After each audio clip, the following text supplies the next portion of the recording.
So this week I have been and will probably continue sharing a little bit of background on my childhood and just kind of just like setting the tone for some of the things that I want to be sharing and talking about with you guys. A lot of what I'm going to be talking about is based off the experience of my childhood, going through all that trauma, going through healing, and things like that.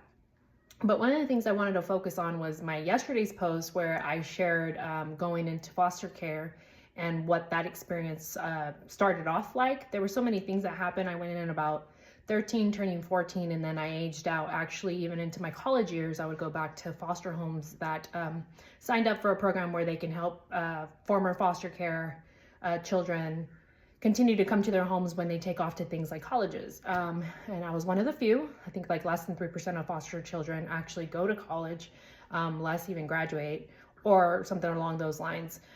So one of the things about foster care was my having to learn how to live in different homes with different people who had different customs and different rules and just different overall with every home that I went to. It just depends on who you're living with, right? That your experience is going to be shaped by those individuals. And one of the things that I like to focus on with this story is why I'm even sharing that is because the amount of adaptability that you have to have in order to go into every single home. Now that I'm older and I understand a lot more about the foster care system overall throughout the entire nation, I do realize that in some ways I was lucky that I didn't get into a home where they were abusing me or they were taking advantage of the children in the home.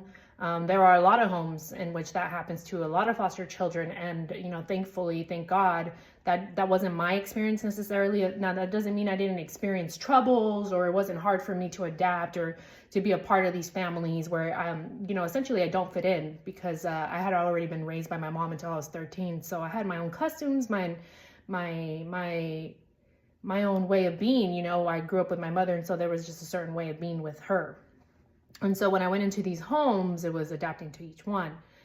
So they all came, it all comes with the territory of being in foster homes. You're going to live with strangers. And so when I was placed into foster care after my middle school summer, this is after living with friends, trying to live with extended family members in a whole different state, getting sent back, and then finally in a winter, being placed in care. And before I even went into an actual foster home where I'm living with a family, I actually get placed into like a holding home, which now I understand is for homeless teens, homeless youth. And the state decided to pull me out of where I was living, put me in this temporary establishment, which is probably more like a group home, right? They kept us separated, boys and girls on another side. And then they had a schedule for you. You were told when to eat. You were told when to go to sleep. You were told when you could shower, hang out, and be around each other. And then you get split back up and you get sent to your own rooms, all on a schedule. And so I went from living and trying to figure out who I could live with when my mom was no longer taking care of us or couldn't take care of us. And I say us because if you've read, I have 8 siblings. And so when I went into foster care, there was this temporary place I had to be placed in before they could find me a home. Because if you know anything about the foster care system, it's actually really hard to find foster parents who are willing to foster in the first place. So over the years, I think it's gotten better, but I know that's something that they still struggle with. And so when I went into this temporary place, I'm 13, 14 years old. I'm really in the beginning stages of trying to become who I am and who I'm going to be, all while living in chaos. My mom had abandoned us essentially. I was ripped away from my family, from all my siblings, from everything I ever knew. And this is something that I talk about with people. Even though it wasn't like the ideal situation, it wasn't an ideal home. There wasn't 2 parents. It wasn't loving and caring, because if it was, I wouldn't have been in foster care in the first place. There was abuse, there was rejection, there was, just figuring things out on my own a lot. And in some ways, I think back and I think, I know that for most people, but for who I am and my person and what I am, it was so necessary for me to be removed from that type of environment. It was a sinful, chaotic place. And in order to become who I am today, there was just no way I was going to be able to become a sane person staying in that. And foster care, of course, was its own experience, but and I experienced all of this abuse and trauma at a young age, but it was almost it was a blessing to be removed from that and get put into foster care, because in foster care there were different troubles that I was going to have to overcome, but it almost seemed better than continue to be abused, rejected, no attention given, just kind of surviving basically on my own. And when I went into care, I was also, so I had come from all of that, and then I went into care and I was like, wow, this is a whole different experience. I don't even know these people. There's a bunch of strangers telling me what to do and who to be. Listen, I didn't even grow up with my mom telling me what to do, because she wasn't that involved. She wasn't there worrying about what was going on with me, or who I was hanging out with, things like that. She was present, but not that present. So I'm growing up in this like non-structured, no authority, no one really directing me. And then being placed into care, foster care, where they're telling you, you have to be this way and you have to go live with these people and this is where you're going to stay. And you have no choice or option in any of this. They're telling you what's going to happen. When I went to the first court date, because as a foster kid, you have to go see a judge every so often to let them know you're alive and what's going on with your case. So when I first get placed into foster care, it's myself, and I'm sitting in front of a judge, almost like a prisoner would, or someone who committed a crime. It's exactly what they do to foster children. They put them in front of a judge, and everyone has to make their case as to why you're in the foster care system. And they're making their case as to why I'm being placed into the foster care system. There's no one who can care for me. There's no one who's stepping up.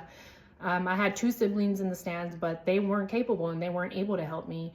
As a young girl, that's not what I was seeing. I was seeing I'm being abandoned. No one wants me. No one cares for me enough to try to keep me with my family. Everybody is thinking that I'm too much. They can't care for me. As an adult, I've come to understand, my siblings were young. They also were having their own problems and living in their own lives. And they just weren't capable. They weren't able. It wasn't that there was no love. It's just they're young too. And they also were abandoned.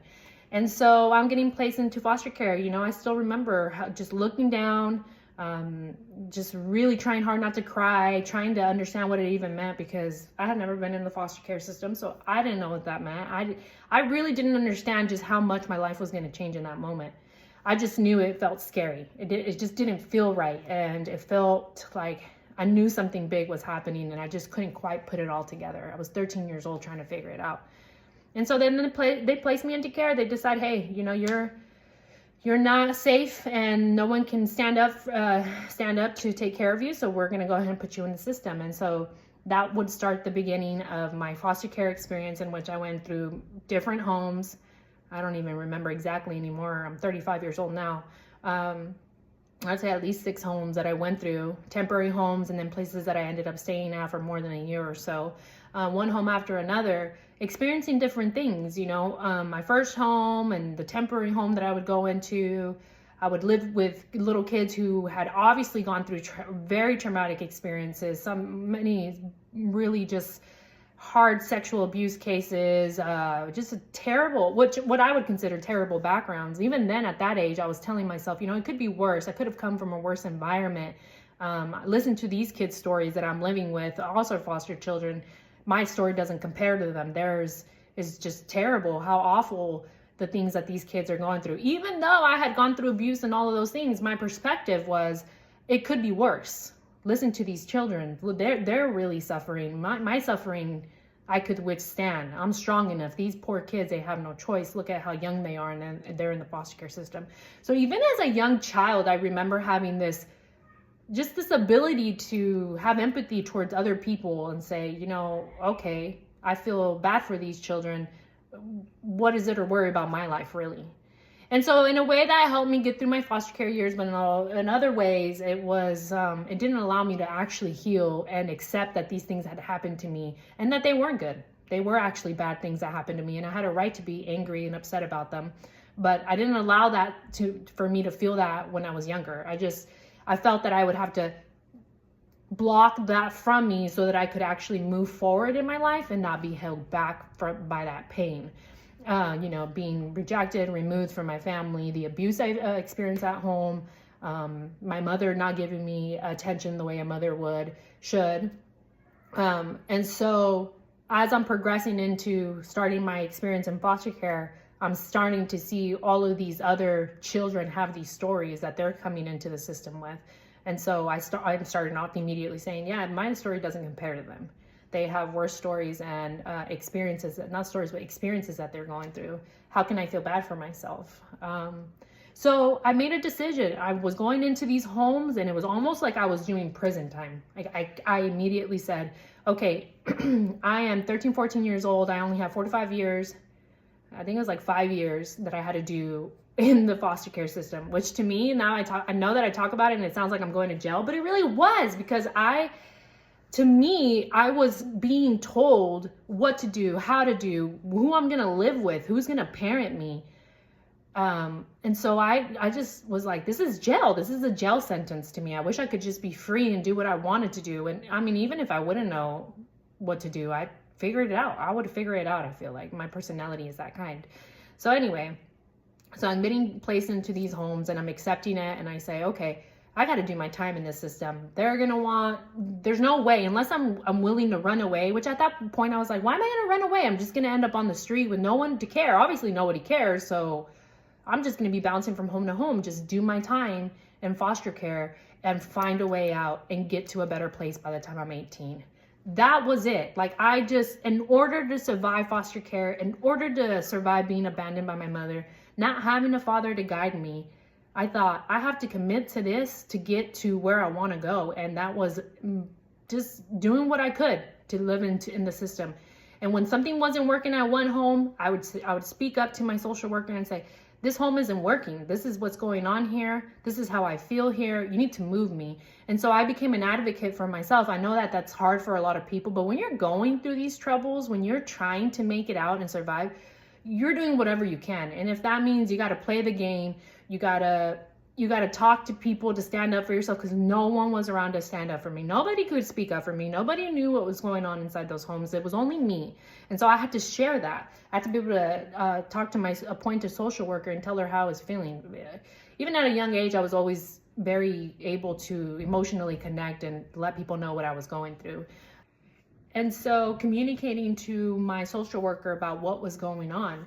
And so whenever I got too difficult or things were going on that just were not acceptable to me and who I was as a person, I would ask to be removed, and it would take a bit, but, or if things just weren't aligning and I felt like I was being treated badly, I would speak up. And I know that that's hard for a lot of young children, but that is something that's so necessary to let people know how you feel and how you're being treated in a certain situation. You need to be able to communicate those things. And so I learned that at a young age. Like I said, I was very empathetic. I had, I would say emotional intelligence was at a higher level. Just because of what I was raised around, I had to have high emotional intelligence. The environment that I grew up around, gangs, I grew up around drugs, I grew up around, like I said, my mother not giving me the attention or taking care of me like she should have, didn't have a father. So, you either kind of break in that kind of environment, or you're gonna grow yourself into something that's strong enough to withstand that kind of environment. And I was someone who was able to grow. And so as I communicate to my social worker, I'm being moved through different homes. And actually in every home that I did live in, I do feel like people really liked me. I was really good at adapting. I became very good at adapting. I would read people and see how they lived and what was their way of being. And then I would mold myself according to that. I would mold myself to fit into the environment, always remembering who I really was and where I really came from. You see, I would go into these homes and these parents would really like me. I have strong character, but I'm not mean, and I want to do the right thing. And of course I made mistakes, but my personality was one that people could easily want to take me in. I guess I'm not, trying to toot my own horn or anything like that, but I had a lot of experience on reading people and having to understand how people work. And so I went into these homes, and a lot of these adults, they really would end up liking me, and they would build really good relationships with me. I was very talkative and things like that. But then, it came to where like even some would want to adopt me, And I would say, no, I don't want to be adopted. I don't even want to be that. I don't even want to really be a part of your family. I wouldn't tell them these things, but I actually didn't want to be a part of the family. I was just adapting and molding myself to the family to fit in. It wasn't that I actually wanted it. I just was really good at putting that face forward because it was protecting myself. I knew that's what I had to do based off the decision of saying, I need to get through this to get to where I want to be. And so I knew that was part of the game that I had to play in life. And so I would go and these homes would want to adopt me and things like that. And I'd say, no, I don't want to be adopted. I know where I came from. I had a troubled childhood, but somehow it doesn't matter. Like, you love your mom, your parents, no matter what. They could be, to everybody else, they may be the crappiest people, but to you, those are your parents, and that's where you came from, and that's who taught you. And so you always have that with you. You just never lose it. Even as an older lady, 35-year-old woman, I still haven't lost where I came from. I still remember I could be so negative toward my mother and all the toxic stuff that happened, but I also refused to do that. I know that there was good that came from my childhood, and there's no point in me continuing to bash or talk about the toxicity of my mother, or my family life when I was younger, but rather, know that those experiences shaped me and molded me into who I am today. So then when I went through these homes, I'm carrying all of that, and I'm letting people know, no, I don't want to be adopted. I know where I came from. And that would always complicate things a little bit. People kind of probably felt like I was rejecting them. And I was. And I was doing it on purpose to just kind of hold on to who I was, to hold on to my identity. And so I went through different homes. There was just so many different things that I had to do and become in order to make it through those homes. And I did. I ended up getting to the age of 17, 18, went into my last home, barely made it through high school, graduating. There was a lot of missed school. There was bouncing around from school to school because, like I mentioned, I moved out of state.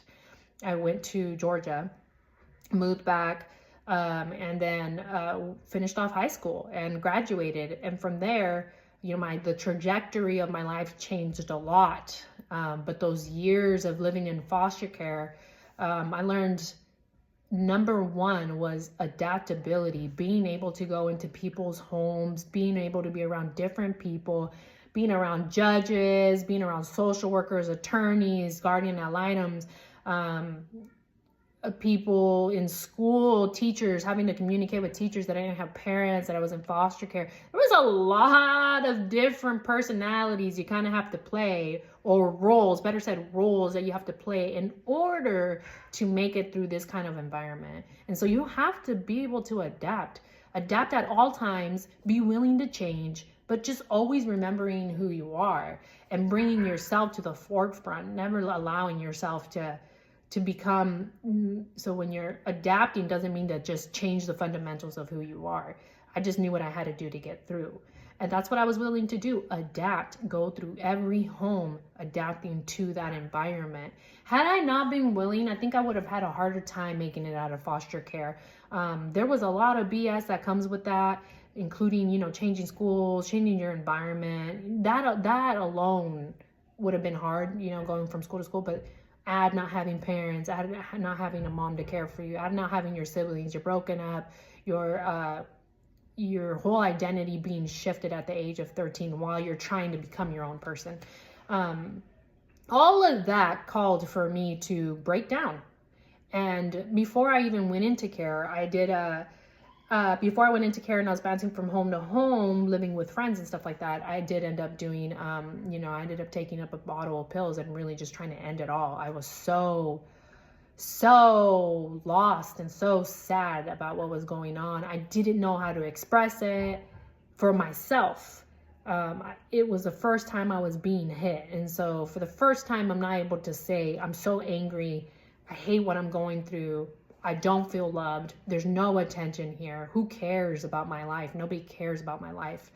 And so I became so caught up in those thoughts. That's all I could think about. This is a crappy experience I'm going through. I was abused and I can't get over that. My mother is rejecting me, left me with no care, doesn't care about me. The only person who should have cared about me, who was raising me supposedly, that turns out doesn't care enough to love me and make sure I'm okay. I had no father, so there was no turning back, no safety net to go back and fall back on. It was me trying to figure it out and feeling rejected at the same time. So all of that for a 13-year-old, like, is a lot. It's a lot to take in, trying to heal, trying to figure out what the abuse meant. Why is everything happening? Which felt like everything was falling on me. And so thinking back to that age is just so sad to think, because there's no way I had already lived enough life. I think back to everything that happened from the moment I took those pills to right now as a 35-year-old woman. I think about all the things that I would have missed in my life, and this box of memories is all of those things that happened from the time I took a bottle of pills till now. And I look at that box and it looks so small, but it's so full of memories. There's so many pictures in there. There's letters from people who love me. There's pictures of experiences that I had that I would have never had I gone and passed away at the age of 13. And I think, how sad is that? How sad that at that age I thought that there was nothing else to live for, but yet here's proof of everything that I've lived since then. And so that box of memories serves as a reminder as to why I matter. And sometimes as an adult, sometimes you're just having hard times and you think, I need something to remind me. And I go back to that box and I think, I've done harder things. I lived through so many experiences. Look at how much joy God has given me since that experience as a 13-year-old who wanted to end it all. How much joy God has given me since then. How much love has been given and poured into me since I was 13. Look at the life that I've created, and it's all captured in that box. There's all kinds of journals. I tell you guys I write, and I used to write all the time.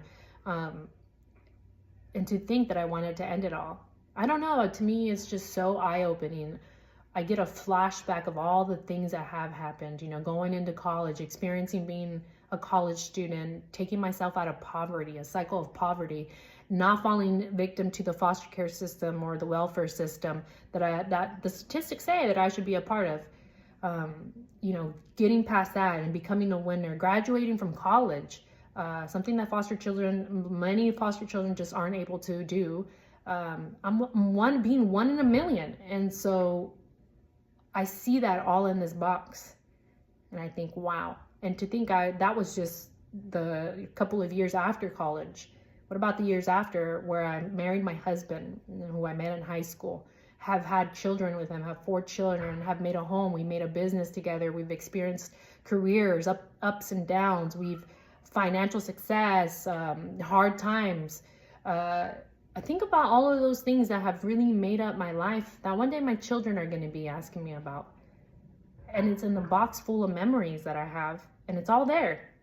And it all happened after the age of 13. So I guess to say all of that is, our life isn't determined by one moment. It really isn't. It's determined by all the moments that make you who you are. And nothing has proven that more than to look inside of a box and think back, man, and to think at the age of 13, I wanted to end it all. Look at this life. Look at this life that would have been missed out on. Look at my children who would have never been born. My husband who maybe would have had a different life, a whole different experience. But I like to think that my husband was made for me and that this life was meant for him and I to live together. And so what if that would have never happened? Who would he be and who would he be with? And so all of that in a box of memories, every time I open that box up, I see that and think, man, there's so much more to live for. I'm so glad that I was not successful. I'm so glad that God has given me and gave me an opportunity at life to create one of my own, not one that was predestined, but one that he's allowed me to create, all by the choice of continuing to live every single day, no matter how hard my youth was, no matter how many times I said, this is too hard for me, I want to give up. I'm grateful that God had mercy on me and showed me grace, and he showed me a way to live that was better than any other way, and it was to follow him. And had I not had that, I don't know that this box of memories would even exist. And this life that I'm living, it wouldn't have been mine, and I wouldn't have been living it. So I encourage you that if you are going through it right now, if you're younger and you're thinking that the whole world is on top of you and that the weight is just too heavy, the burden's too heavy, just remember that there is so much more life that you haven't even seen, you haven't created yet. And you have the opportunity to continue with strength, and you have the opportunity to create and make a life that you want, not that someone else wants for you. So you can make that decision today to be strong and to hold on and to continue to make something beautiful and not give up when the times are difficult, but rather see yourself through it because you're willing and you're able to. It's a God-given right. And so just remember, you want to have a box of memories to look back on. So start writing, keeping your notes, keeping your letters, keeping pictures. I know that the phone nowadays, we just use phone to keep pictures, but print them out if you can. Have them in a box. One day, maybe you'll have a family that you'll want to share that with, your kids that you'll want to look back on and say, yeah, wow, I made it through these hard times. You can't see it in this picture, but I was going through A, B, and C, and I made it. I'm proud of myself. Hold on to a box of memories. Have something to build, to look forward to.